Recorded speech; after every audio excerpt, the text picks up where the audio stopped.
ఉన్న ప్రాజెక్టులకు నీళ్ళన్నా నింపండియా బాబు అంటే ఇవాళ అధికారులు మొద్దు నిద్రలో ఉన్నారు, దాన్ని రివ్యూ చేసే పరిస్థితే లేదు. వరదలు వచ్చినప్పుడు పండుగ వాతావరణం ఉండేది. ఇరిగేషన్ మంత్రులు ప్రాజెక్టుల పొంటి తిరిగేది, గంటకు రివ్యూ చేసేది. నీళ్ళు ఎక్కడి నుంచి వస్తున్నాయి, ఎంత వస్తుంది, ఎన్ని క్యూసెక్లు వస్తున్నాయి, ఇన్ఫ్లో ఎంత, అవుట్ఫ్లో ఎంత, మధ్యలో మనం రిజర్వాయర్లు ఎన్ని నింపుకోవాలి, ఎన్ని టీఎంసీలు నింపాలి అని చెప్పేసి. ఒక జూరాల కెపాసిటీ ఉన్నటువంటి టోటల్ కెపాసిటీ ప్రతిరోజు నదిలో కలిసిపోతుంటే, ప్రతిరోజు నీళ్ళు నదిలో వృధా అవుతుంటే, మరి మా జిల్లాలో ఉన్నటువంటి ప్రాజెక్టులు నింపకుండా నదిలో వదులుతుందంటే మరి మీకు అవగాహన అధికారులపైన ఏమైనా అజమాయిషి ఉందా? ఎవరైనా రివ్యూ చేస్తుందా లేదా ఈ ప్రాజెక్టులపైన, ఇరిగేషన్ ప్రాజెక్టులపైన? దయచేసి మరి ఇప్పటికైనా వెంటనే అప్రమత్తమై 90% పూర్తయినటువంటి పాలమూరు రంగారెడ్డి జిల్లా రిజర్వాయర్లు మొత్తం నింపాలి. ఎలాంటి అభ్యంతరం లేదు ఆ రిజర్వాయర్లు నింపడానికి. ప్లస్ జూరాల కింద ఉన్నటువంటి భీమా ఫేజ్ 1 కానీ, భీమా ఫేజ్ 2 కానీ, లెఫ్ట్ మెయిన్ కెనాల్ కానీ, నెట్టెంపాడు కానీ ఈ రిజర్వాయర్లు అన్నీ కూడా నింపాలి. సంగంబండ గేట్లను కూడా వెంటనే రిపేర్ చేయాలి. కొడంగల్కి ఎక్కడి నుంచి తీసుకెళ్తుండో ఆ భూత్పూర్ రిజర్వాయర్ అది కూడా గేట్లు రిపేర్లో ఉన్నాయి, దాన్ని కూడా వెంటనే చేయాలి. లేనట్లయితే మళ్ళీ ఎంత వరద వచ్చినా కూడా లాభం లేదు.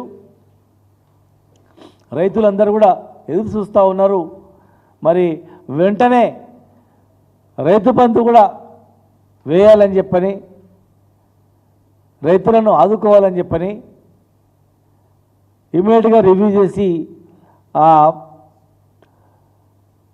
రిజర్వాయర్ ఉన్నటువంటి ప్రాంతాల్లో వెంటనే పర్యటించి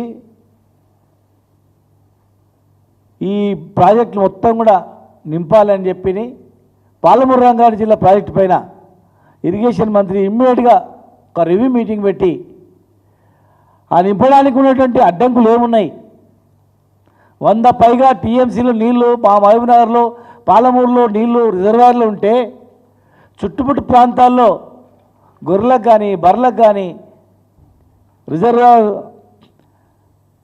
గ్రౌండ్ వాటర్ కానీ ఎంతో బ్రహ్మాండంగా ఉంటుంది. ఇది కొన్ని కారణాల వల్ల మీరు కాలువలు తోగలేమని చెప్పినా, సాకులు చెప్పినా కనీసం రిజర్వాయర్లు నింపడానికి ఏం అభ్యంతరం లేవో మాకు చెప్పాలి, ప్రజలకు చెప్పాల్సిన అవసరం ఉంది.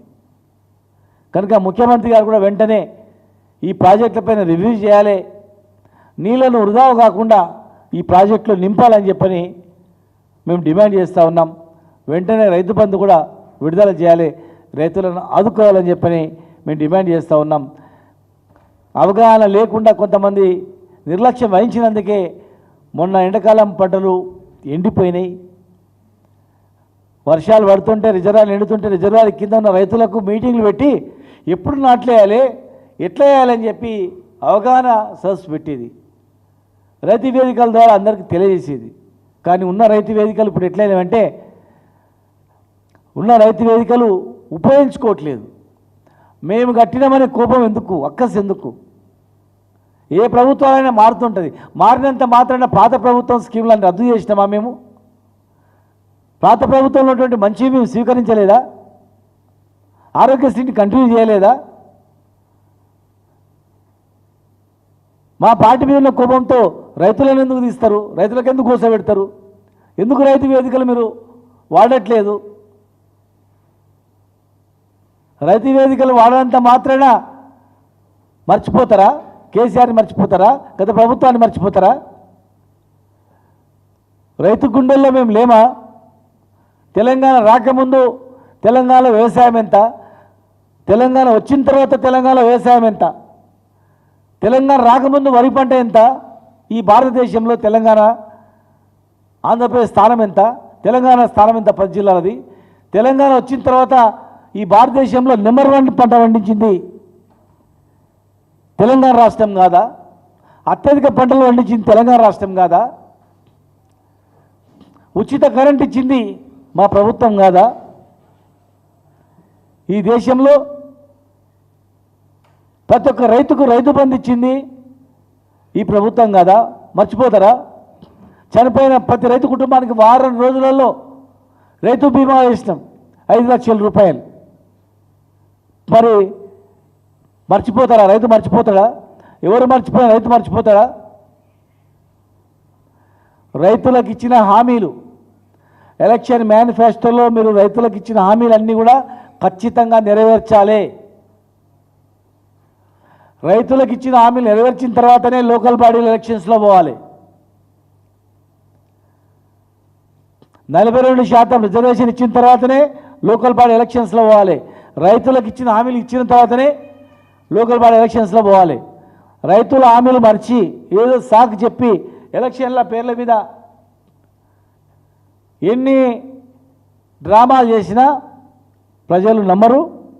ఖచ్చితంగా కృష్ణా గోదావరి కాకుండా ఇంకా ఎక్కడెక్కడ అవకాశం ఉన్నా తెలంగాణలో అన్ని రిజర్వాయర్లను నీళ్లు వృధా కాకుండా, సముద్రంలో కలవకుండా, నదుల నుంచి సముద్రంలో పోకుండా వ్యవసాయానికి పనికొచ్చేటట్లు అన్ని రిజర్వాయర్లు నింపిన తర్వాతనే నదిలోకి వెళ్ళేటట్లు ప్రణాళికలు సిద్ధం చేయాలని చెప్పి మీ ద్వారా నేను ప్రభుత్వాన్ని కోరుతా ఉన్నాను.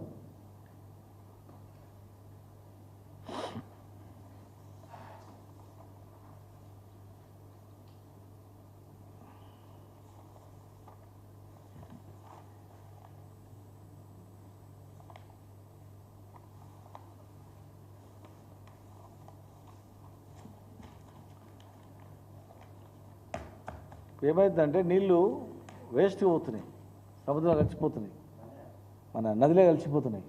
మొన్నటి వరకు అక్కడ పంటలు ఎండిపోయినాయి. లాస్ట్ పంట ఎండిపోయింది.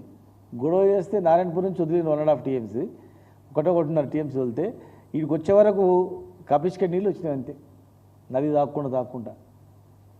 గతంలో వరద ఎప్పుడు వచ్చేటివి చెక్ డ్యాములు కట్టిరు, పైన మొత్తం చెక్ డ్యాములు కట్టిరు. కర్ణాటకలో జూరాల వరకు వచ్చే వరకు ఎండాకాలంలో కూడా నీళ్ళు వచ్చేటివి, జల్లు అంతా వచ్చేటివి.